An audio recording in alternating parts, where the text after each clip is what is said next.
With the initial change, Yep. it's just been, I mean, a frustrating year with injuries, not just to Caitlin, but obviously to Caitlin.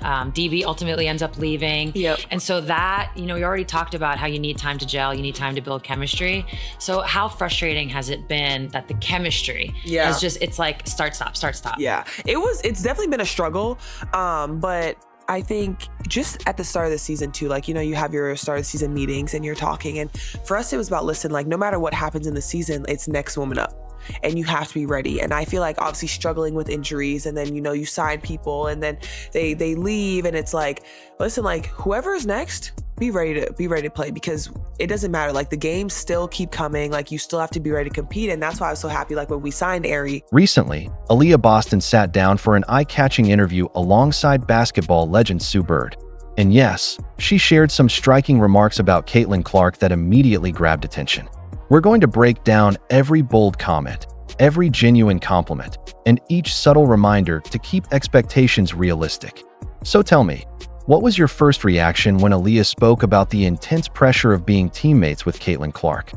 It is. Obviously, you never want people to get injured, but the reality is you have to have that mindset, and it gives other people opportunity. And then you hope ultimately you're all better for it when the injured players come back. But I'm curious, specific to Caitlin being on the floor, off the floor, and I saw you talk on your own podcast about like the spacing and how different it is. But when you're entering a game, like your mental prep, how does it change? Because it's two different systems essentially. It is. Honestly, like, when C is on the floor, I'm like, listen, be ready to run. Be ready to get out. Be ready because she's looking. She's looking. Going. She wants to play fast. Super early in the offense. And like, we do that too as well here, but I think sometimes too now without her, like, we can get into like a little more half court execution, make the defenses work a little bit harder, first side, second side, third side. And then I think when you have like Kelsey, when Kelsey's playing in transition, get that ball up to her and make her I've never seen anybody so bouncy. Aliyah Boston's comments came across as raw and completely genuine. Nothing about her words felt scripted or like a polished PR-approved statement written by a media team. Instead, she joined Sue Bird's podcast and opened up honestly about what the real experience has been like playing alongside Caitlin Clark. And let's be real, the unfiltered truth carries far more weight than yet another shallow headline pretending that everyone is the best of friends. So entering year 3 for you, which is this year, as you said, it's a lot of change. Yes. You have a coaching change. You have it's a big free agency year for you guys. And really overnight, what that big free agency year was, or big change was expectations change. Yes. So you guys went from like this up and coming, where it's like you're getting to know each other, to now it's like, oh, they could win the whole thing. Yeah. So what was the experience of essentially becoming like, instead of being the hunter, you're now the hunted? Yeah, it's crazy, but I feel like it was definitely expected. Like, I think number one, like, just last year, everyone, like, when they see our name on the schedule, even though the year before we didn't win, like, we won 13 games or whatever it was, and it was like, okay, well, but then you added in Caitlin, right? And everybody's like, oh, like, they're gonna be this, and this, and now everybody's like, oh, you know what? We're gonna prove you wrong. Like, hell no, like, that's how it is. And Boston's perspective is sharp because she's living the situation. Clark has been called the future of women's basketball, ESPN's new favorite. From Boston's point of view, her take feels powerful because she's living the pressure every single day. Caitlin Clark has already been crowned as the future of women's basketball, ESPN's newest highlight sensation, and a magnet for massive TV ratings. That level of noise is inescapable, whether you're scrolling endlessly through your phone or walking into a jam-packed arena. And Boston is fully aware of it. She openly stated that Clark brings unmatched attention, endless eyes, and towering expectations to every Indiana Fever game. But let's make one thing crystal clear. Aliyah Boston isn't a jealous teammate craving sympathy. She's a proven all-star, the 2023 Rookie of the Year, and the anchor of Indiana before Clark ever showed up. Yet, the moment Caitlin touched down in Indianapolis, everything changed. Instantly, every missed basket was clipped and replayed online. Every awkward play turned into heated debate, and every single win or loss was analyzed as though it were a playoff battle. It's like, yeah, like they got, for us, we always think like you have to approach every season with like, we're winning this whole season.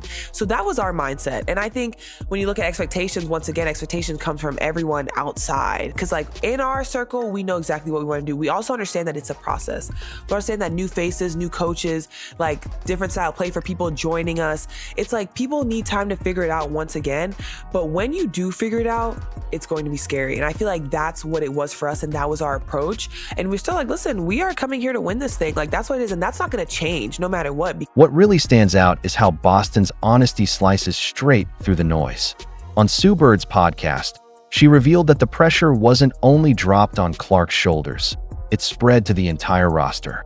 Because if Clark is painted as the savior of the franchise, then what happens when the team hits rough patches? The fingers start pointing, and players like Aliyah Boston are left carrying that heavy weight right alongside her.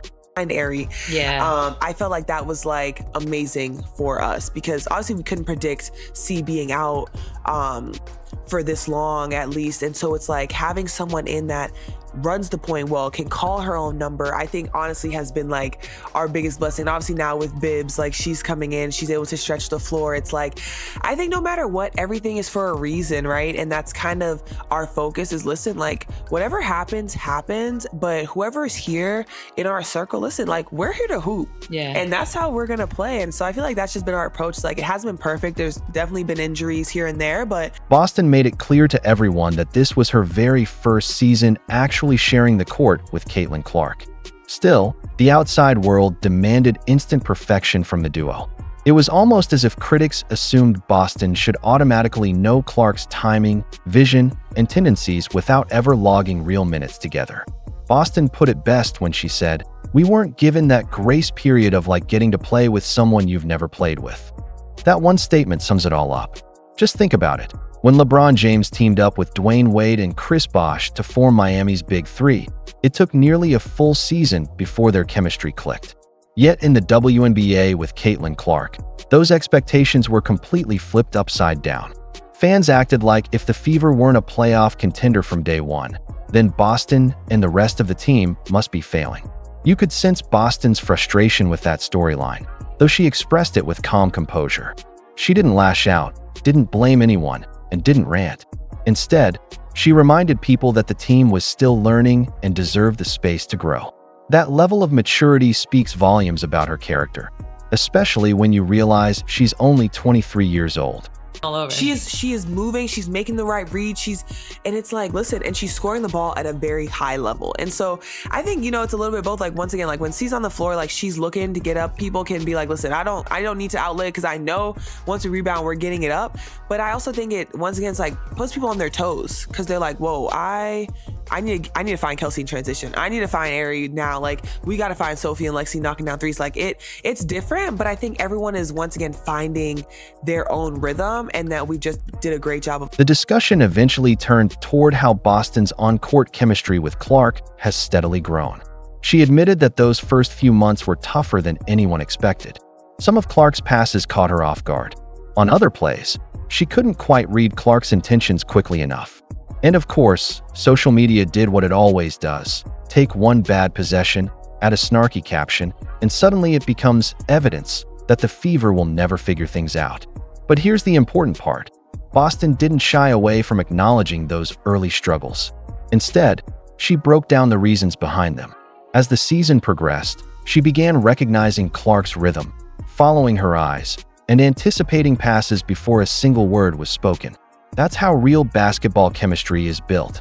Not through instant magic, but through repetition, practice, and trust. Boston even shared a striking example to prove her point. Boston explained that after spending enough time on the floor with Caitlin Clark, communication becomes almost unspoken. You don't need Clark to shout out "cut" or call for a screen. You just read her body language. The tilt of her head, the shift of her feet, even the way she sets her stance becomes a signal. That's when Boston knows the ball is about to zip her way. And once that connection started to click, the Fever began looking far more cohesive on the court. Here's where the sarcasm really writes itself, because it's almost laughable that people expected instant perfection. Did fans truly believe Boston would become Clark's flawless pick-and-roll partner after 1 or 2 practices? Did they assume every lob pass would magically turn into a highlight finish? That's simply not how sports work. Chemistry is messy, built on trial and error. And Boston's explanation on Sue Bird's show proves she fully understands the grind behind the process to be completely real. Boston has had to face her share of online trolls as well.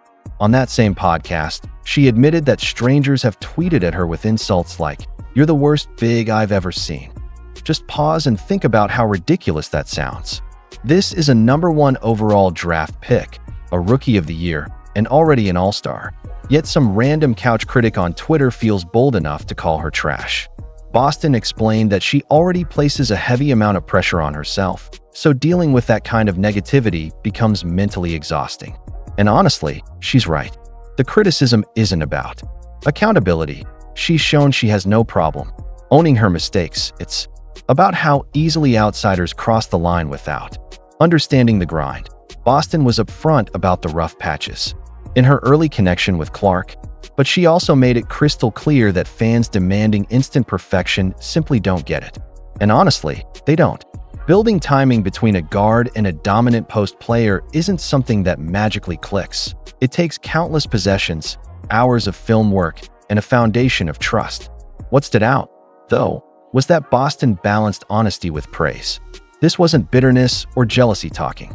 She highlighted Clark's elite vision, even calling her a phenomenal passer. She explained that once she locks in on Clark's eyes, she instantly knows where to move. That's genuine respect, showing she embraces Clark's talent while still asking fans to cool it with unfair criticism. The most interesting part is how Boston framed the conversation. She didn't isolate Clark as an individual story. She connected the spotlight back to the entire Fever roster. Her point was simple. When one player gets superstar hype, the whole team feels the ripple effects. And she's right. The pressure doesn't just sit on Clark's shoulders. It spreads across every teammate on the floor. Credit to Sue Bird for steering the conversation deeper.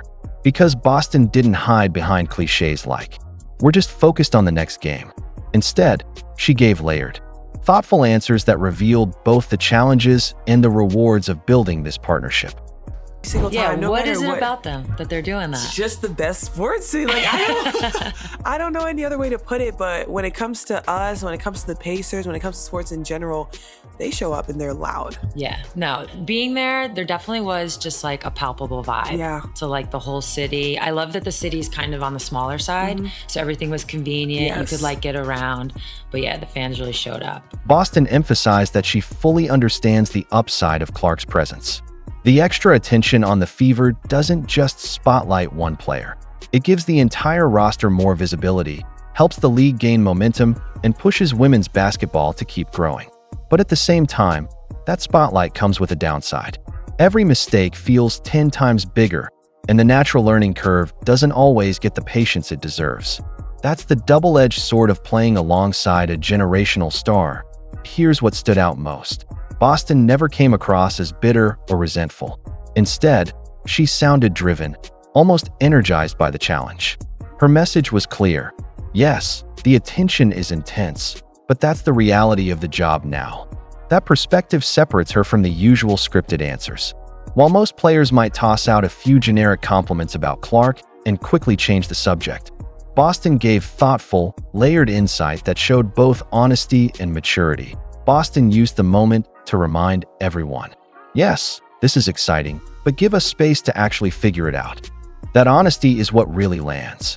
Too often, players sidestep tough questions or give cliche answers about playing next to high-profile stars. Boston didn't dodge, she leaned straight into it. She admitted things haven't been flawless from day one, but she also made it clear that while Clark is phenomenal, the Fever are still a team, not just a one-woman highlight reel. And here's where her personal background adds weight to her words. Boston isn't someone who had a smooth, easy path to the league.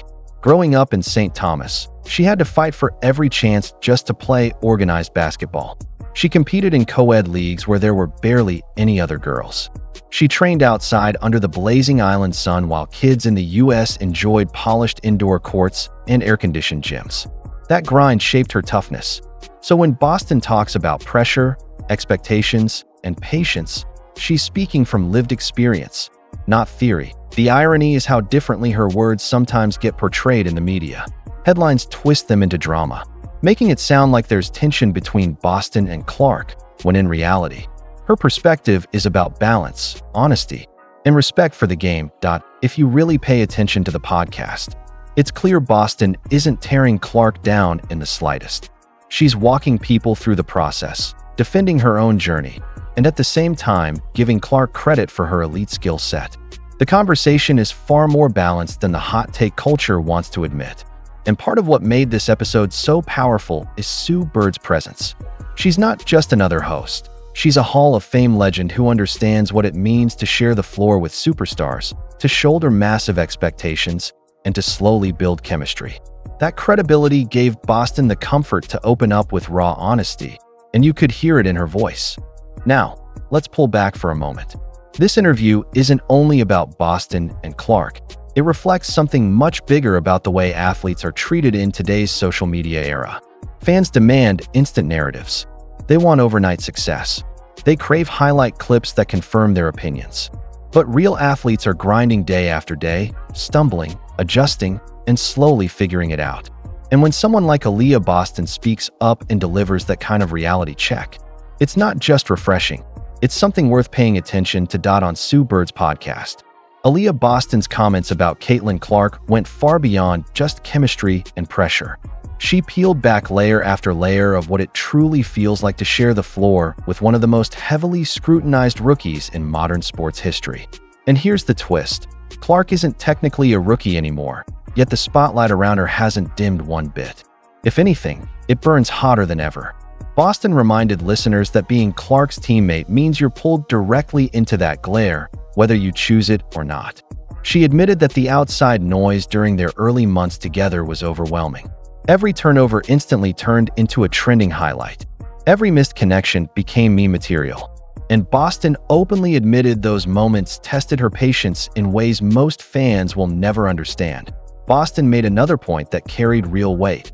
Those early struggles weren't just setbacks. They were lessons shaping her into a sharper, more complete player. Adjusting to a guard who moves at Clark's lightning speed and sees passing lanes most players never even notice has forced Boston to raise her own level. For her, it's not simply about surviving the hype. It's about rising to meet the intensity that comes with it. Then she got even more candid. Boston admitted that ignoring social media criticism is harder than people think. She's already her own harshest critic, so when anonymous trolls pile on with negativity, it feels repetitive and mentally draining. But instead of letting that drag her down, she's chosen to flip it. She framed it as a choice: either drown in the noise or turn it into motivation. Her words and tone made it clear she's picking the latter. That's a level of maturity and self-awareness you don't often see in players her age. And perhaps what stood out most was how Boston managed to balance honesty about the criticism with genuine respect for the process. For herself and for Clark, Boston never brushed off Clark's hype as if it were undeserved. In fact, she leaned into it even more, praising Clark's vision and passing ability with genuine respect. She described moments where no words or signals are needed. Just a single glance from Clark tells her exactly where to cut or move. That kind of instinctive connection makes it clear this isn't about jealousy or resentment. It's about patience, growth, and the long process of building something real. Boston recognizes the tools are already in place for something special. It just takes time to click. Sue Bird, who knows firsthand what it's like to share the court with generational stars like Diana Taurasi and Breanna Stewart, immediately understood Boston's perspective. She gently pushed Boston to reflect on the bigger picture, and Boston's answer was revealing. She explained that the Fever as a whole benefit from Clark's massive spotlight, because when the attention rises, it lifts the entire roster along with it. More fans in the seats, more cameras pointed at the court, more media coverage than ever. It all translates into bigger opportunities for every single teammate. But Boston was quick to point out that this spotlight carries an unfair cost. Outsiders expect flawless basketball every single night, as if growth doesn't take time. Her reminder was sharp but simple. The Fever are still building. The timing of her words matters, too. This isn't the same team that sat near the bottom of the standings during Boston's rookie year. With Clark in the lineup, Indiana has pushed itself into playoff contention. And even though critics continue to dissect every possession like it's life or death, Boston used the platform to highlight the bigger truth. Progress is happening. It may not always appear in flashy highlight reels, but it shows up in team wins, developing chemistry, and growing confidence. She also tied it back to her roots, reflecting on how her upbringing shaped the fierce competitor she is today. How those early battles for opportunity gave her the toughness to handle pressure at the highest level, raised on the island of St. Thomas. Boston's basketball journey looked very different from most of her American peers. She didn't grow up with polished indoor gyms, endless travel circuits, or elite trainers at her disposal. Instead, she played outdoors under the blazing sun, often joining co-ed leagues where she was warned not to embarrass the boys. Those experiences planted a permanent chip on her shoulder, one that didn't fade when she entered the WNBA. It only sharpened her drive when critics throw out comments like calling her the worst big they've ever seen. Boston responds with laughter at the irony. The very toughness that carried her to this level is the reason she won't crack under the weight of outside noise. If anything, her resilience is proof that she's built for this. And for Fever fans, that mindset should spark real optimism. Boston isn't shrinking from Caitlin Clark's shadow. She's walking directly into it, standing proudly beside it, and ensuring her presence is felt in the larger story. She made it clear this isn't just Clark's team. It's Indiana's team, where every player is adjusting, improving, and fighting towards something greater together. That kind of honesty hits harder than any cliche about trusting the process, because it shows the growth is genuine. And the hunger is real. That be why the end of the conversation. It was clear that Sue Bird respected just how candid Boston was. She wasn't sugarcoating anything. She wasn't just hyping her teammate, and she wasn't tearing her down either. She spoke with honesty about the challenges, the growth, and the pressure that comes with being tied to the biggest name in the league. That balance, tough honesty mixed with genuine praise, is exactly what made this interview stand out. Aliyah Boston laid it all out without filters. She called out the pressure, explained the struggles, and showed respect for Caitlin Clark's game, all in one interview. No drama, just reality. If you enjoyed this breakdown, don't forget to hit that like button, share this video with a fellow WNBA fan, and drop your thoughts in the comments below. Whose perspective do you agree with more, Boston or the media's spin? And of course, make sure to subscribe and turn on notifications so you never miss the next deep dive into the WNBA.